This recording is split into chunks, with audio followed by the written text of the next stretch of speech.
Hi, welcome back. In this video, we are going to be talking about parent functions. So when we are looking at functions, we can consider functions to be part of a family in which there is a parent function, and each of the individual functions is then a transformation of those functions.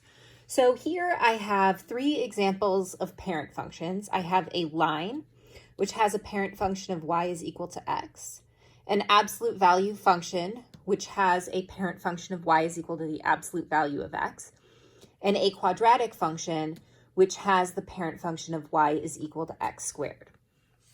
Now, the table of values is a representation of all of the ordered pairs x and y that together make a true statement in our function. So we are looking at making true statements.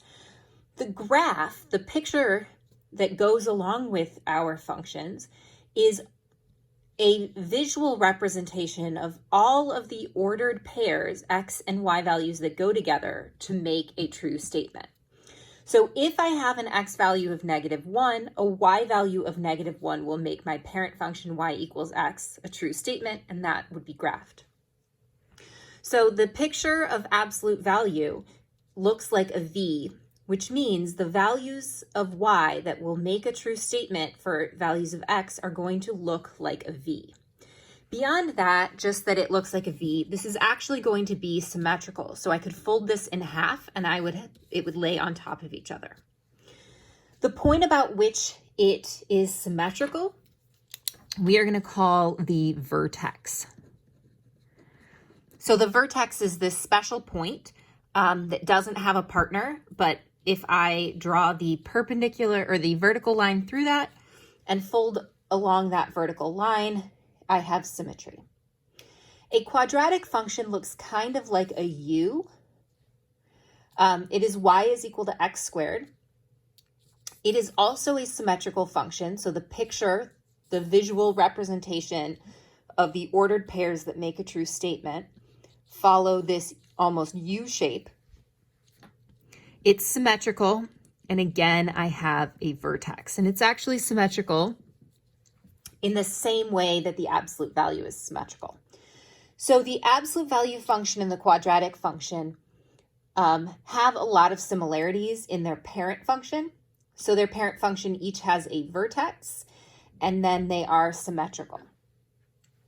So what I have here are the pictures of our parent functions, the equations of our parent functions with some key ordered pairs that relate to our parent function. So for y equals x, for each of these we have values of x equals -1, 0, and 1 for our parent function and the y values that relate to them. So for y equals x, we have the point -1, -1, 0, 0, and 1, 1. For the absolute value parent function, we have the ordered pairs -1, 1, 0, 0, and 1, 1. And for the quadratic function, parent function, we have the ordered pairs -1, 1, 0, 0, and 1, 1 that will make true statements.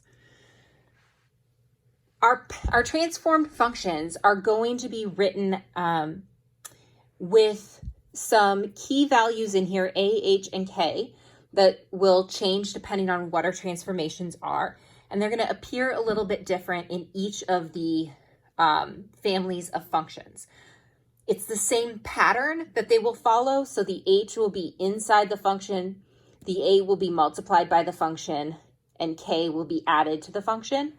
And in our next video, we're going to look a little bit more carefully at what a, h, and k mean and how this is organized.